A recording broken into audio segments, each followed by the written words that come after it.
एक शिष्य बहुत ही गहन ध्यान कर रहा था, लेकिन उसका ध्यान नहीं लग रहा था। उसका मन हमेशा विचारों से भरा रहता। उसने अपने मन को खाली करने की बहुत कोशिश की, पर उसकी सारी कोशिश नाकाम रही। अंत में जब वह सारी कोशिश कर चुका, तब वह अपने गुरु के पास गया और उसने अपनी गुरु से कहा, गुरुदेव, मेरा मन हमेशा विचारों से भरा रहता है। मेरा ध्यान एक जगह पर नहीं लगता है। मेरा ध्यान दूसरी चीज पर पहुंच जाता है, फिर तीसरी और चौथी।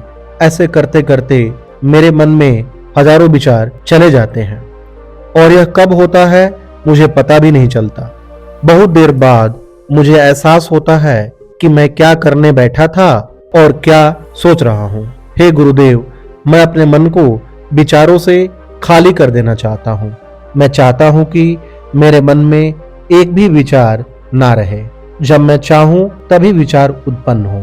उसके गुरु ने कहा, किसी भी समस्या का समाधान जब निकलता है कि हम समस्या की जड़ तक पहुंचते हैं, समस्या को ठीक से समझते हैं और उसको सही तरीके से जान लेते हैं। जिस मन को तुम खाली करना चाहते हो, क्या तुमने उस मन को थोड़ा बहुत भी जाना है? शिष्य ने कहा, गुरुदेव, मन को जानने की बहुत कोशिश की, लेकिन मैं जितना जानता हूं इसके बारे में वह उतना ही रहस्यमय हो जाता है। गुरु ने कहा, जाओ और एक घड़े को छोटे छोटे पत्थरों से भरकर लेकर मेरे पास आओ। फिर वह शिष्य एक घड़े में छोटे छोटे पत्थर भरकर ले आया और गुरु के पास रख दिया। गुरु ने कहा, इस घड़े को तुम अपना मन समझो और इस घड़े में भरे पत्थरों को अपने विचार समझो। अब इस घड़े में और पत्थर डालो। शिष्य घड़े में पत्थर डालना शुरू किया। घड़ा पहले से ही भरा हुआ था। कुछ पत्थर डालने के बाद बाकी सारे पत्थर नीचे गिरने लगे। तब गुरु ने कहा, रुको, ध्यान से देखो। अब घड़े में पत्थर नहीं आ रहा, बल्कि वह नीचे गिर रहा है, क्योंकि यह भरा है। जो इसमें आ सकता था आ गया। अब और पत्थर नहीं आएंगे। अगर दूसरे पत्थर डालनी है तो पहले वाले पत्थरों को निकालना होगा। शिष्य ने तुरंत ही कहा, गुरुदेव, मैं समझ गया हूं कि आप क्या बताना चाहते हैं। आप बताना चाहते हैं कि हमें अपने मन को विचारों से खाली कर देना चाहिए। उसके गुरु मुस्कुराए और उन्होंने कहा, पहले पूरी बात समझ लो, उसके बाद मन को खाली कर लेना। गुरु ने कहा, हमारा मन इस घड़े की बिल्कुल उल्टा है।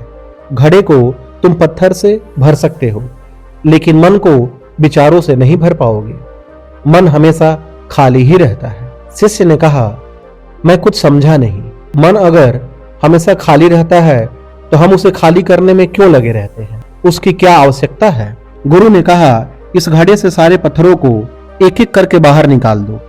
शिष्य ने ऐसा ही किया।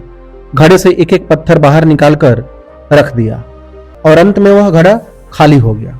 गुरु ने कहा, देखा तुमने, एक एक पत्थर को बाहर निकाला तो यह घड़ा खाली हो गया। अब तुम इस घड़े में कोई भी पत्थर डाल सकते हो, दूसरे पत्थर भी डाल सकते हो या उन्हीं पत्थरों को दोबारा भी डाल सकते हो। तुम इसे आधा भर सकते हो या इसे फिर से पूरा भर सकते हो। शिष्य ने कहा, गुरुदेव, मैं भी तो यही कह रहा हूं कि मन को खाली करना है। यह पत्थर है, इन्हें आसानी से निकाला जा सकता है और घड़े को खाली किया जा सकता है, लेकिन मैं अपने मन को कैसे खाली करूं? गुरु ने कहा, इस खाली घड़े में एक पत्थर डालो और दो पत्थर निकालो। शिष्य ने कहा, ऐसे कैसे हो सकता है?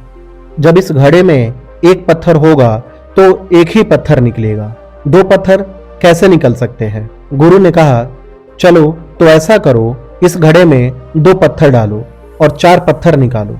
शिष्य ने कहा, गुरुदेव, ऐसा कैसे हो सकता है? यह कोई चमत्कारी घड़ा तो नहीं है कि दो पत्थर डालो और चार निकालो। गुरु ने कहा, दो निकालो, दो डालो। गुरु ने कहा, यह घड़ा चमत्कारी नहीं है, लेकिन जो तुम्हारा घड़ा है, यानी जो तुम्हारा मन है, वह चमत्कारी है। उसमें सिर्फ तुम एक विचार निकाल लोगे तो उसके पीछे दो विचार निकलते हैं। जब तुम उन दो विचारों को पकड़ते हो तो उसके पीछे चार विचार निकलते हैं, और जब तुम इन चार विचारों को पकड़ते हो तो उसके पीछे 16 विचार निकलते हैं, और ऐसे ही करते करते विचारों की एक लंबी श्रृंखला बनती चली जाती है और तुम कहीं नहीं रुकते, एक के बाद एक विचारों को पकड़ते जाते हो।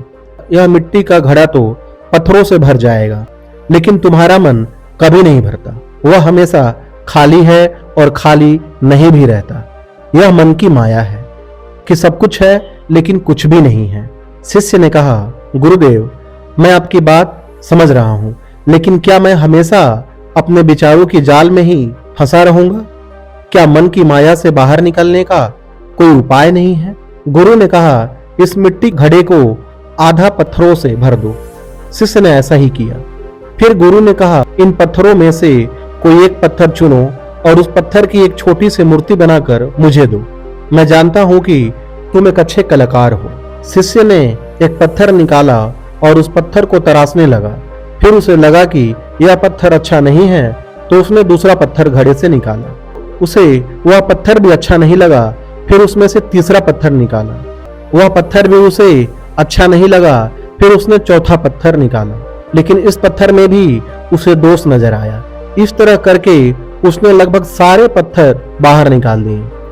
उसे ऐसा करता देख गुरु ने कहा कि जिस पत्थर को तुमने पहली बार निकाला था, उसी पत्थर को यह समझकर तराशो कि कोई और पत्थर तुम्हारे पास है ही नहीं। तब शिष्य ने उस पत्थर को ही तराशना शुरू किया और उस पत्थर से उसने अपने गुरु की एक अति सुंदर मूर्ति बनाई और अपने गुरु से कहा, इस पत्थर से इतनी सुंदर मूर्ति बन सकती है, मैं यह सोच भी नहीं सकता था। गुरु ने कहा, जब हमारे पास कोई विकल्प नहीं होता, तब हमारे पास जो भी होता है हम उसी में अपनी संपूर्ण ऊर्जा लगाते हैं और उसी को सबसे बेहतर बनाते हैं। और जब विकल्प होता है तब हम बस पत्थर ही चुनते रह जाते हैं, मूर्ति बनते ही नहीं है। हमारा मन भी हमारे लिए एक विचार के पीछे हजारों विकल्प खोल कर रख देता है और हम एक मुख्य विचार को छोड़कर उन हजारों विकल्पों में फंस जाते हैं। शिष्य ने कहा, मैं आपकी बात को अच्छी तरह से समझ गया हूं, लेकिन अब मुझे क्या करना चाहिए? मेरा मार्गदर्शन कीजिए। गुरु ने कहा, मन की जाल में मत फंसो, मन को खाली करने का प्रयास मत करो, अपने ध्यान को एकत्रित करो, एकाग्रता लाओ, जो कर रहे हो उसे अंतिम समझकर करो।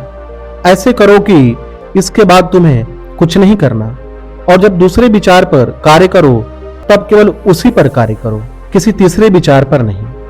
मन के माया जाल से निकलना इतना आसान नहीं, लेकिन अभ्यास करने से सब कुछ संभव है, सब कुछ पाया जा सकता है। शिष्य ने कहा, मैं ऐसा ही करूंगा।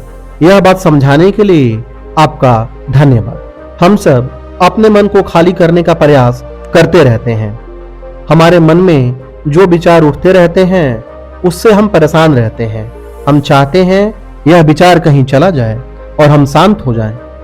लेकिन हम जितना इन विचारों से भागते हैं, यह विचार हमें उतना ही जोर से पकड़ लेता है, क्योंकि हम विचारों को शांत करने के लिए विचारों का ही प्रयोग करते हैं, और जिन विचारों का प्रयोग करते हैं वह विचार आपके उन्हीं विचारों से जुड़े होते हैं। जिन विचारों को आप छोड़ना चाहते हैं वह विचार आपके उन्हीं विचारों से जुड़े हुए होते हैं। तो यह कैसे संभव होगा कि आप शांत हो सके? यह तभी संभव हो सकता है जब आप शांत होने की कोशिश भी छोड़ दें और अपनी समस्या के समाधान पर ध्यान दें, एकाग्रता लाएं, ध्यान लगाएं और इस बात को समझें कि चिंता करने से समाधान नहीं मिलते, चिंतन करने से ही समाधान मिल सकता है।